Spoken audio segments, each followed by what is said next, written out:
How you doing, YouTube? Matt with Master Beer Reviews, back with yet another review. A little bit of history time. A little bit of, I don't know what you want to call it. A little bit of old rehashing, re-review time. A little bit of memory lane time. A little bit of looking at the future time.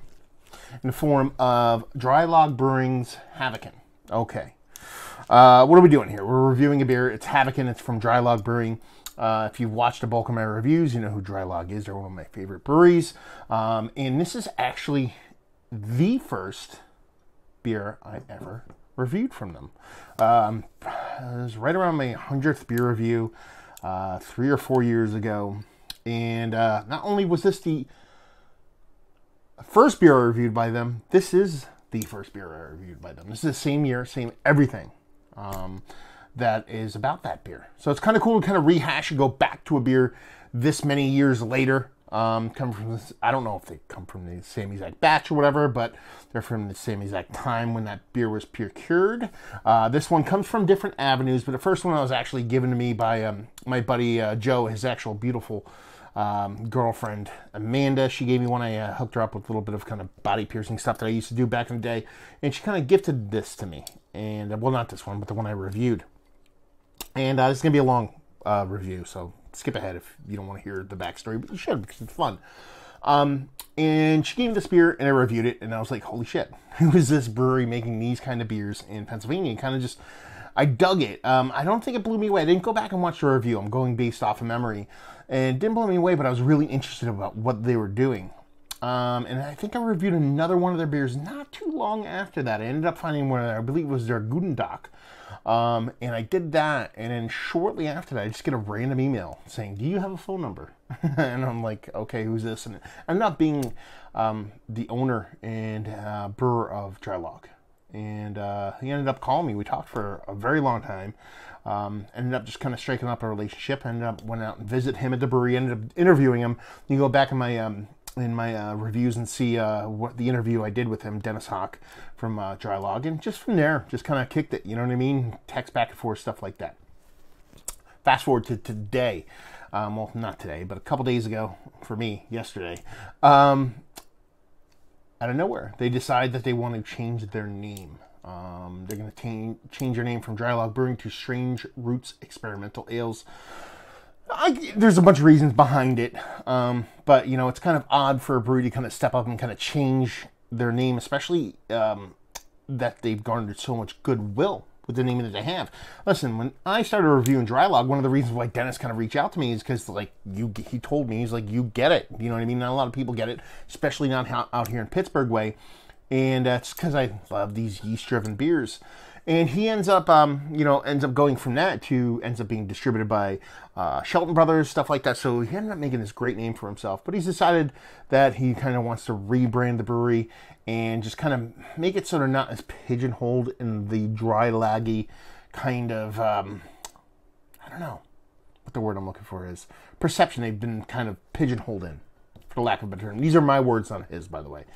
And yeah, so I was like, you know, interesting stuff. I'm actually going to do an interview with him for my podcast. But I thought it was kind of a good way to come full circle. You know, one of the first beers I reviewed from one of my favorite breweries and kind of re-review the beer that started it all with that brewery. Just kind of makes sense in my brain. So yeah, long-winded introduction. And let's make it freaking longer. Why don't we?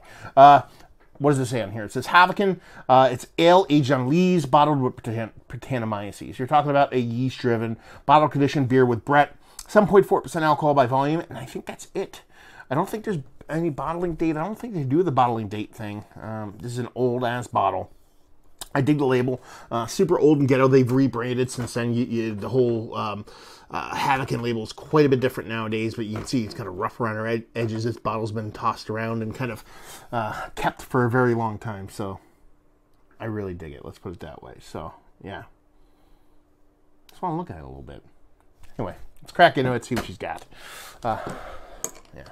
So you're talking about a Brett beer that's several years old. You know, by the time I procured the one that I got, and this one, you know, it was probably a year old, almost when it was procured. So you're talking about, 3 or 4 or 5 years now. I don't know how long ago I reviewed it. Time has definitely changed. I don't remember it being this dark. I'm super curious to actually go back to my old review after I do this and watch it. I didn't want to watch it beforehand, trying to influence myself. But you actually ended up with a nice creamy kind of head to it, but it kind of dissipated and changed in this kind of rocky kind of coal kind of head to it. It's definitely gravity-defying. As you see, it's leaning all to one end.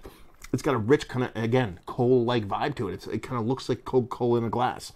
Got a kind of sprightly carbonation.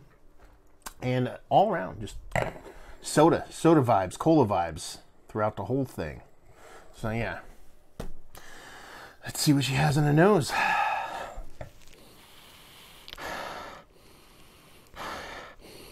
Not as kooky as you thought it would be, especially being a older bottle of beer.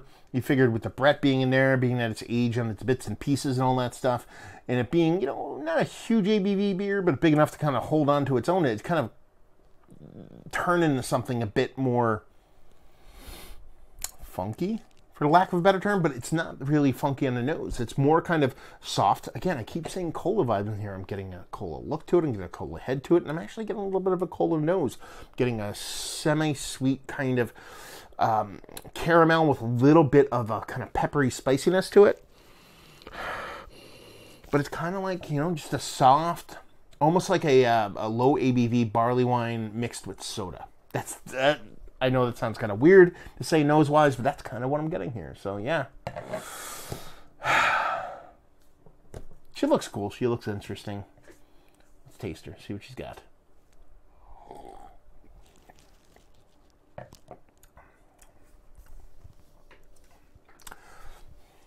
That's delicious. It's absolutely delicious. I'm getting a lot of, kind of root vibes from it, like almost a little bit of anise, a little bit of maybe like sarsaparilla, something like that. Like, it's giving me a lot of these kind of cola vibes, and I've gotten those before from Draai Laag, so it's not a new thing as far as their kind of the way their yeast work, especially with my palate. I'm getting that sweet kind of cola vibes, not super sweet.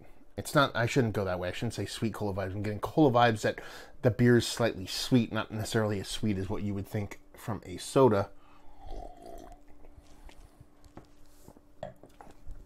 Nice carbonation. No real oxidation to speak of. The Brett is coming off maybe slightly citrus. Drying is slightly citrus, but nothing too big. The way the malt comes off, that little bit of kind of caramel, combined with that kind of way, I believe the other bits and pieces of the yeast are coming off outside of that Brett world that are coming off a little bit, like I said, kind of spicy. Not necessarily like a Saison spiciness, more kind of like pseudo-winter warmery, kind of, like I said, like that kind of sarsaparilla kind of earth rooty kind of vibe to it. Along with that subtle citrus, it's giving me those kind of soda vibes. Again, rehashing what I said 2 seconds ago, it's something that I've gotten from a lot of Draai Laag beers, so it kind of makes sense. But this beer, well, it tastes mature, and it tastes rounded, and for me, it hits the spot, and it's absolutely delicious. Really, I'm really surprised about the minimal amount of oxidation that's been going on. I mean, you're probably not going to be able to see here, but this thing has some funk growing around the edges of it. So you got a really nice kind of rich kind of murk ring that you probably can't see in there. But, this beer's seen better days as far as cleanliness in the bottle, but it's matured into something really nice. I'm almost positive this is markedly lighter when I first reviewed it. And I think it was a bit more kind of punchy, a bit more sharp, a bit more robust, not just in the taste, but in the nose. I believe in the nose, I got a little bit more funkiness. I got a little bit more kind of brighter notes.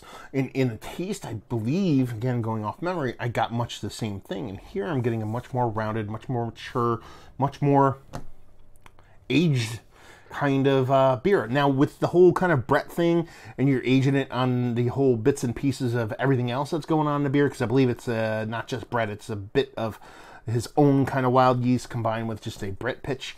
I could be wrong on that. You expect these kind of beers to go a little bit, I don't want to say sideways, but a little bit kind of off the beaten path, a little bit out in the left field. And this kind of settled into something that's pretty uniform. Pretty approachable, super drinkable. It has that sweetness from that caramel vibe. It has that spiciness, that rootiness I was talking about. That herb rootiness that I talked about. That kind of almost like Ricola without the mentholyptus kind of vibe going on in there. But everything's rounded. Everything's soft on the edges. Everything is just delicious. Yeast driven with a nice kind of robust malty base. Hops are definitely utilitarian here. And it's just a really good beer. It's interesting to taste this beer and know that it came off different for me. I believe, from what I remember, when I originally reviewed it. And like I said, this is more just me, kind of remembering the past and kind of harkening back to the stuff that I first reviewed when I found this brewery. And it's going to be really cool to kind of go back and watch that review to see how much different the beer is and how much different I am.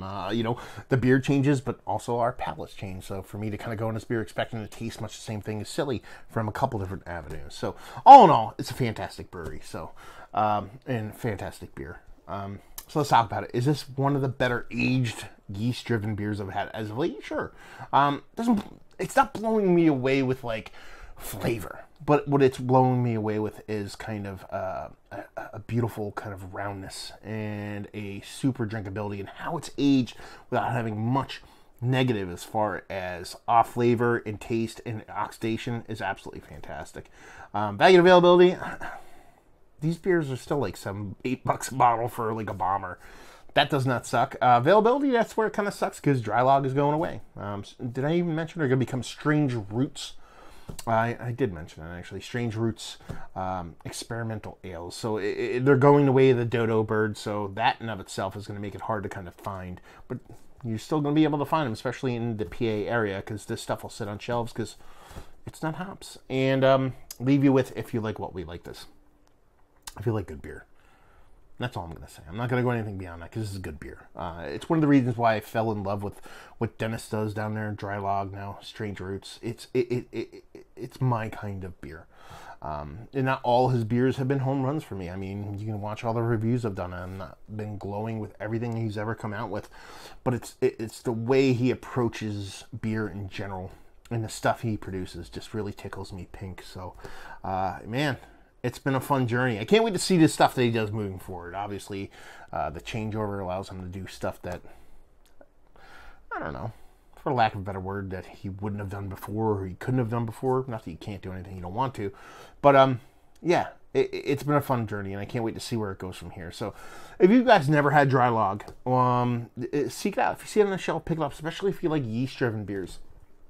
Belgian beers, they're interesting, especially if you like funky beers. They're not necessarily a sour brewery, even though they can delve into some pretty funky, acidic kind of sours, more funky than sour. If you like those kind of beers, they're definitely worth picking up. And, keep an eye out for the new line that, they're distributed nationally, albeit in little bits and pieces here and there via Shelton Brothers. So, yeah, if you like these kind of beers, if you like the kind of yeast-driven, interesting, multi-layered, fantastic kind of beers, definitely worth picking up.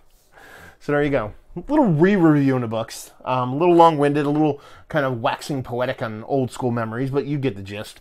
If you want to talk about it, go down there, write stuff. If you want to talk to me in the social medias or get at me or see all the other things I do, type in Massive Beers in the old Googs.